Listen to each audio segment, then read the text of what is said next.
So welcome to this space. And Cassie, thank you so much for joining. You were a previous doer in this program, the Food Discovery Program. Yes. Could you tell some of the future doers what it's like to be in that program? What is it actually that we do in that space? If we had to try to explain it, how would you put it? Yes, absolutely. So I think, and that was one of the big questions I had going in, as well as like, what am I actually going to be like doing? Like, what's the action step here? And the core of it is really to go out and have a curiosity conversation with some sort of stakeholder in your food community. And what I love about the program too is it's so flexible. Like, it really can be anyone. Like, if, going to, the manager of your favorite restaurant seems too intimidating, you can, take it down a notch and, talk to someone that's maybe more approachable to you. And so for me, I ended up talking to the caterers at my college, and it ended up being a really valuable conversation to me, because it was one that I was a little bit nervous to approach, because I didn't know how to explain. Like, I didn't want to be like, do you want to have a curiosity conversation? Because then they're going to be like, what? What's that, right? Yeah. Exactly. Yeah. It can be it's a really like confusing thing, I think, for someone who doesn't really know what it's about.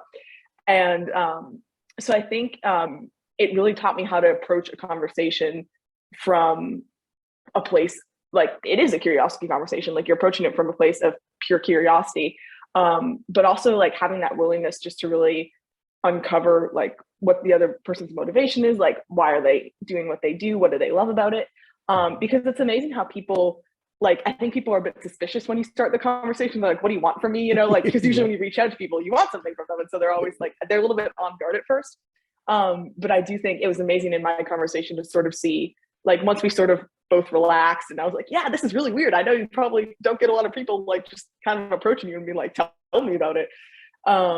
And it was amazing to see how the manager I was talking to sort of relaxed and was just kind of like, oh, like, you just want to know more. And I ended up learning like just all of these things about sort of their behind the scenes stuff. Right. And I think the core of it is it really helps you also develop compassion too for a system that maybe you're not totally in love with. Like, there are things about the food at my college that I don't like. But understanding behind the scenes, especially like how hard it is financially for them to sort of make the books work and stuff.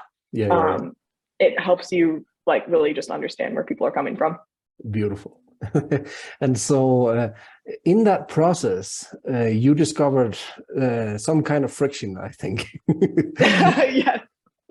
No, absolutely. I was like, how on earth do I do this? I was like, it's a great thought, but I was stuck a little bit on the, how do I put this into action? Yeah. And in this program, how do we go about that? If we were to tell people, we use some words like we sit with the friction and stuff like that, but what was your experience about, having this goal of reaching out and experiencing all of this, and then in the process you discover how to reach out, and there's a lot of friction in that space if you turn them down or they turn you down, or how do we go about that in this program? If you had to explain it to others, what was it like for you? No, absolutely. I think that's one of the things too. It can sound a little fluffy to people at first, like, embrace the friction, and I think people can get a little like, what, especially if they haven't been in these types of spaces before. But I think really all that means is, like, at the end of the day, it's mindset work. It's just being willing to look at a problem that you're having in a different way. So it's really quite simple when it comes down to it. And for me, I think, like, I was even having a hard time. I was like, what do I put in this email? Like, I'm asking this guy for a meeting. I'm like, I don't want to say I want to have a curiosity conversation because he's not going to know what that means. And so, and for me, so I brought that up in our group, and one of our other doers who had done this before was like, oh, hey, here's the template, like, I sent this guy, you can have a look at it. And so I was able to look at hers. And so it's really a collaborative process. And I think that's the thing I like about the program a lot, is it's not like a Henrik is the Lord and overseer and facilitator, like, it's very like, it's very much just a conversation when we get together. It's kind of like a big practice for our curiosity conversations.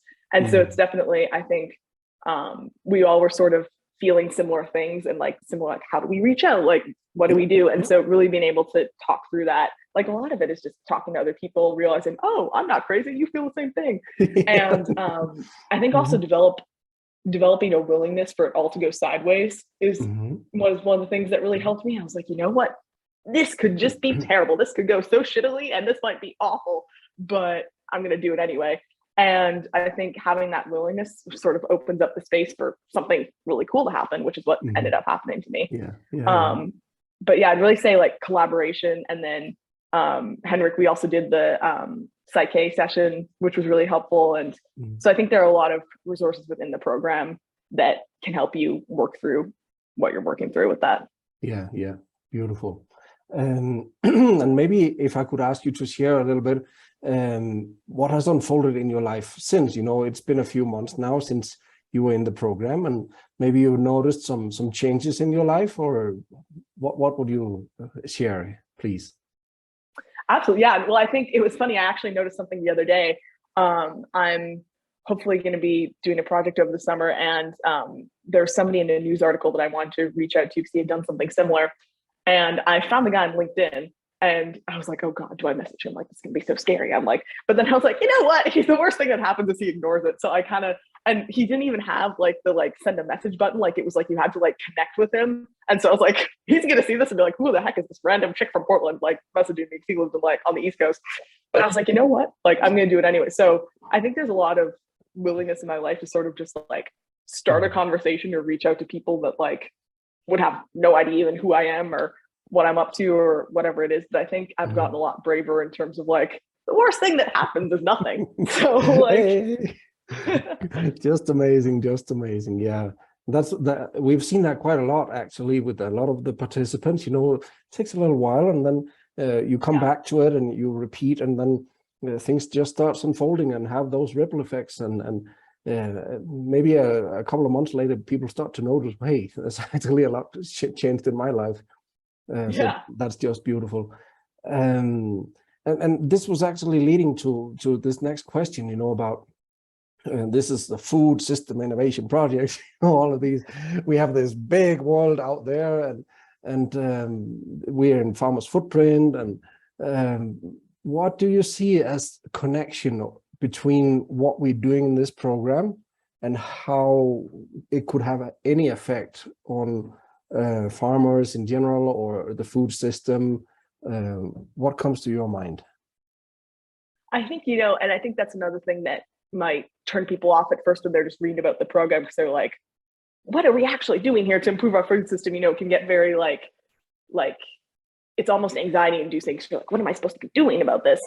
And I think for us who have been in this realm for a while too, it's like there's definitely an instinct to like do something. It's like, like we want to go out there, we want to fix things.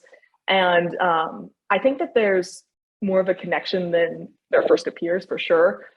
Because one of the things that really teaches you is sort of, you're going to uncover a lot more by just being curious than you would if you came into something like, tell me this, or like, I'm going to interview you and like, you have to defend yourself. Like, like it's really interesting. Like, I think I don't think anyone's done this yet, but I think it'd be really interesting for someone to do like a curiosity conversation with a GMO farmer at some point. And then like, so like, why, like, tell me more, like, why do you do this, instead of being like, you shouldn't do that, you should be organic and regenerative. Cause like, then people just get their backs up and like, it's not productive. But I think, and like a lot of the reasons, like I remember there's a quote from someone, it's like, no farmer wants to be out there spraying pesticides all day. Like, that's not what people want to do. And so there's reasons for all of this stuff. And a lot of them, financial, insurance, like there's so many things wrapped up in this.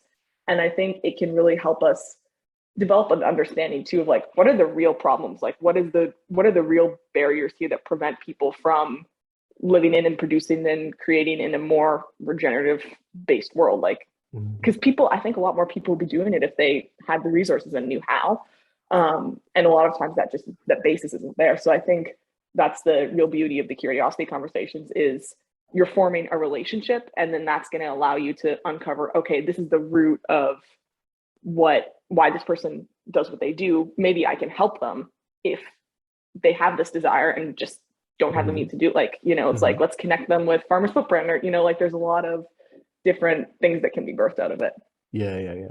Exactly, and this is actually our hopes, that we take these curiosity conversations to the next level, where we now intentionally go out and seek that next level where we connect with somebody that we disagree with or don't approve of or dislike, you know. Yeah. But I also do believe that it's a good thing to practice first. Yes. Yeah, I think practice on something easy before, not going directly learn, into that confrontation, so to say, or even though you do it with the best of intentions, it's actually quite hard. Yeah. No, really, like you have to that space, build up the skill set. Yeah. So, well, thank you so much for sharing, and wish to see you around again. You're always welcome back whenever you want. It has been such a pleasure being with you in these spaces, and yeah, wishing you all the best. And as I say, see you around, okay? Awesome. Thank you. So